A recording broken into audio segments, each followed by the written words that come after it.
Hi friends, welcome to movie max. ఈ వీడియోలో మనం కల్కి 2898 ఏడి యొక్క పాజిటివ్స్ అండ్ నెగిటివ్స్, అలాగే కల్కి 2898 ఏడి పార్ట్ 2 మీద ఉన్న ఎక్స్పెక్టేషన్స్ ఏంటనేవి అయితే ఈ వీడియోలో మనం తెలుసుకుందాం. అంతకంటే మీలో ఎవరైనా ఈ ఛానల్ కి కొత్తగా విజిట్ చేసినట్టయితే ఈ ఛానల్లో ఉన్న కంటెంట్ చూసి నచ్చితే సబ్స్క్రైబ్ చేసుకోండి. అలాగే ఈ వీడియోకి లైక్ కొట్టండి. ఈ వీడియో మరింత మందికి రీచ్ అవుతుంది. ఇక లేట్ చేయకుండా వీడియోలోకి అయితే వెళ్ళిపోదాం. పాజిటివ్స్ విషయానికి వస్తే నెంబర్ 1, వరల్డ్ బిల్డింగ్. ఈ మూవీలో వరల్డ్ బిల్డింగ్ అనేది చాలా ప్రాపర్ గా చూపిస్తారు. ఏ మూవీ వరల్డ్ బిల్డింగ్ అనేది మేజర్ రోల్ పాటిస్తుంది. వరల్డ్ బిల్డింగ్ ప్రాపర్ గా చూపిస్తే మూవీలో ఉన్న క్యారెక్టర్స్ తో అయితే మనం కనెక్ట్ అవుతాం. ఈ మూవీలో అది సరిగ్గా వాడారని చెప్పొచ్చు. నెంబర్ 2 వచ్చి విజువల్స్. ఈ మూవీలో విజువల్స్ అయితే హాలీవుడ్ రేంజ్ లో ఉంటాయి. మనల్ని ఆ వరల్డ్ లోకి తీసుకెళ్లాలంటే విజువల్స్ అయితే చాలా అవసరం. ఈ మూవీ వచ్చి దానికి కంప్లీట్ గా జస్టిస్ చేసింది. కురుక్షేత్ర యుద్ధంలో సీన్స్ వచ్చినప్పుడు అయితే నాకు గూస్ బంప్స్ వచ్చాయి. నెంబర్ 3 వచ్చి యాక్టర్స్ పర్ఫార్మెన్సెస్. ఈ మూవీలో ఇంకో ప్లస్ పాయింట్ అంటే యాక్టర్స్ పర్ఫార్మెన్సెస్ అనే చెప్పొచ్చు. ఈ మూవీలో యాక్ట్ చేసిన ప్రతి ఒక్కరు వాళ్ళ బెస్ట్ అయితే ఈ మూవీకి ఇచ్చారు. ప్రభాస్ గారు, కమల్ హాసన్ గారు, అమితాబ్ బచ్చన్ గారు, అలాగే దీపికా పదుకునే గారు వంటి పెద్ద పెద్ద స్టార్స్ యాక్ట్ చేసిన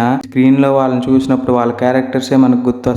ఆ రేంజ్ లో వాళ్ళ పర్ఫార్మెన్సెస్ అయితే ఈ మూవీలో ఉన్నాయి. నెంబర్ 4 వచ్చి క్యామియోస్. ఈ మూవీ పై క్యామియోస్ కూడా చాలా ఇంపాక్ట్ చూపించాయి. లైక్ విజయ్ దేవరకొండ వచ్చినప్పుడు అయితే హాల్ మొత్తం అరుపులే అరుపులు. నెంబర్ 5 వచ్చి క్లైమాక్స్. అసలు మూవీ బాగుంది అనిపించడానికి క్లైమాక్సే కారణం. క్లైమాక్స్ లో ప్రభాస్ కర్ణుడు అని రివీల్ చేసినప్పుడు కృష్ణుడు ఇచ్చిన ఎలివేషన్ అయితే వేరే లెవెల్ అనిపించింది. ఆ ఎలివేషన్ కి హాల్ మొత్తం దద్దరిల్లిపోయింది. క్లైమాక్స్ వల్లే పార్ట్ 2 పై ఎక్స్పెక్టేషన్స్ అయితే పెరిగాయి. అండ్ నెంబర్ 6 వచ్చి మ్యూజిక్. మూవీలో బీజిఎం బాగుంది కానీ సాంగ్స్ బాగుంటే మూవీ వేరే లెవెల్ కి వెళ్లేదని నాకు అనిపించింది. నెంబర్ 7 వచ్చి మూవీ కాన్సెప్ట్. ఇది అసలైన మేజర్ పాయింట్. అసలు మహాభారతాన్ని ఫ్యూచర్ తో లింక్ చేయడం అనేది యూనిక్ కాన్సెప్ట్. కాన్సెప్ట్ యూనిక్ అనుకుంటే ఎగ్జిక్యూషన్ కూడా అదే లెవెల్లో ఉంది. అలాగని మొత్తం పాజిటివ్స్ ఏనా అంటే నెగిటివ్స్ కూడా ఉన్నాయి. వాటి గురించి ఇప్పుడు తెలుసుకుందాం. నెంబర్ 1 వచ్చి స్ట్రెచ్డ్ సీన్స్. మూవీలో కొన్ని స్ట్రెచ్డ్ సీన్స్ అయితే ఉన్నాయి. అవి అనవసరం అనిపించాయి. లైక్ భైరవ ఎంట్రీ అప్పుడు వచ్చే ఫైట్. ఆ ఫైట్ ఎప్పుడు అవుతుందా అని నాకు అనిపించింది. దాన్ని కొంచెం ట్రిమ్ చేస్తే బాగుండేది. అండ్ నెంబర్ 2 వచ్చి క్యామియోస్. అదేంటి క్యామియోస్ బాగున్నాయి అన్నావు కదా అనొచ్చు. బాగున్నాయి కానీ కొన్ని క్యామియోస్ నాకు అనవసరం అనిపించాయి. లైక్ అనుదీప్, ఫరియా,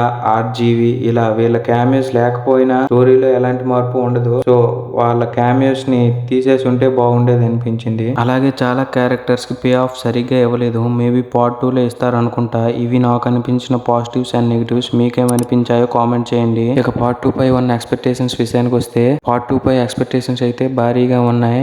ఎందుకంటే స్టోరీ మొత్తం పార్ట్ 2 లోనే ఉంది. అలాగే ఎస్కిన్ పవర్స్ ఏంటో మనకు తెలియదు. కానీ క్లైమాక్స్ లో వాళ్ళని పట్టుకోవడానికి నేనే వెళ్తాను అంటాడు.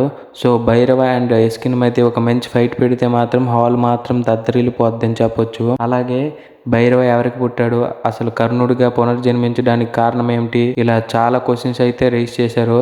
సో పార్ట్ 2 కోసం అయితే నేను ఈగర్గా వెయిట్ చేస్తున్నాను. ఎలాగో పార్ట్ 2 షూటింగ్ 60% ఫినిష్ అయింది అని ప్రొడ్యూసర్ అశ్విని దత్ గారు అయితే చెప్పారు. సో పార్ట్ 2 మేబీ 2025 లోనే వచ్చేవచ్చు. లైక్ సమ్మర్ లేదా second half. So guys, this is the video. మీకు ఈ వీడియో నచ్చితే లైక్ చేసి ఇలాంటి మరిన్ని మూవీ అప్డేట్స్ కోసం ఈ ఛానల్ అయితే సబ్స్క్రైబ్ చేసుకోండి.